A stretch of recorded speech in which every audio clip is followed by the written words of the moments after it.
Hey guys, so today we'll be talking about another fan-made faction I made and what I came up with, simply known as the Paltarian dynasty, which is another imperial revenant, but centuries later on, so I hope you guys enjoy this video. After the fall of Darth Krayt's Sith Empire and the re-establishment of the Galactic Federation of Free Alliances was re-established, the Darth Krayt's, Sith Imperial Empire fell apart, and there were several remnant factions that fell apart during Darth Krayt's fall from his empire and his death, and his followers hidden in planets from the Outer Rim.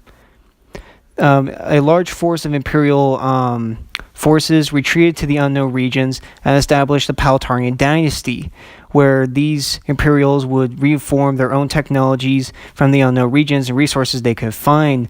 They were led by Emperor Paltaris, who was originally a general in Darth Krayt's Sith Imperial Empire. After the fall of his empire, he retreated to the unknown regions, and since he was near human Albarian, he became and declared himself emperor.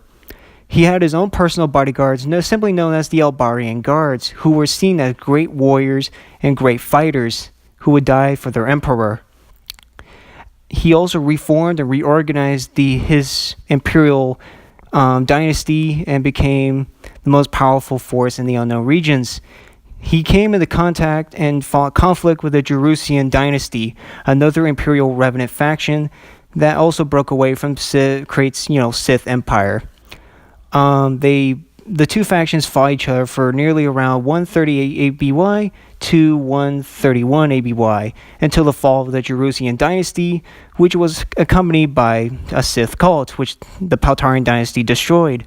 After expanding his territory, the Paltarian dynasty began focusing on research, economics, and military power and technology. Albartus became like the center of galactic power within its own government and system. The people flourished in the planet and became, like its own galactic seat, so to speak, with its own government, own power, and resources. Their government was more of a monarchy and military dictatorship, which each monarch ruling his own separate territory, but only serving the emperor, which is Paltaris. They ruled fairly and ruled equally, even though it was a military dictatorship. They reforged the imperial military into the most powerful of their own, the Paltarian military, with new upgrades of armor, weapons, ships, and new equipment that they found in the unknown regions with precious resources.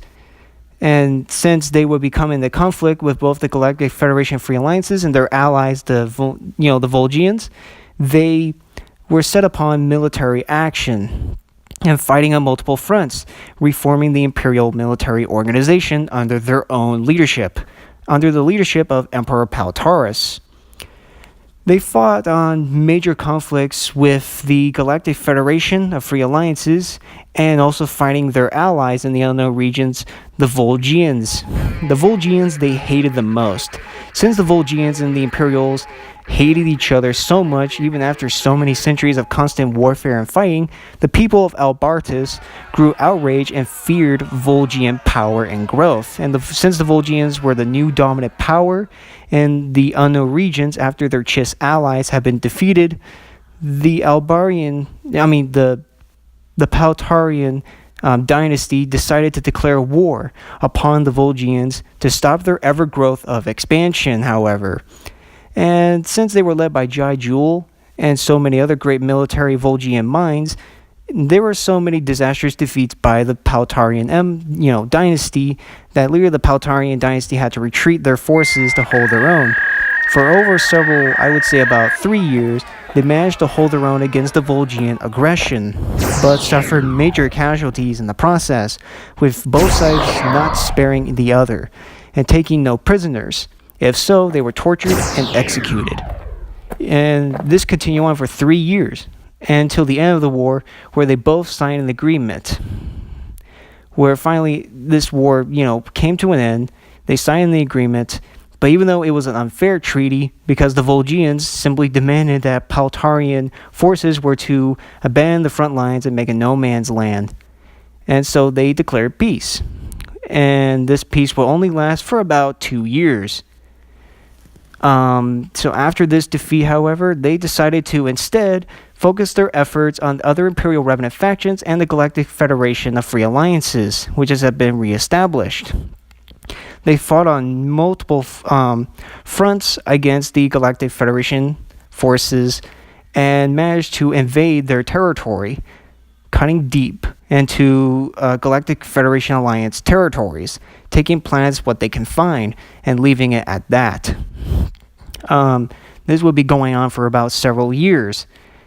My estimate would be about more like 20 or possibly even 15 years, with both sides suffering massive casualties in the process.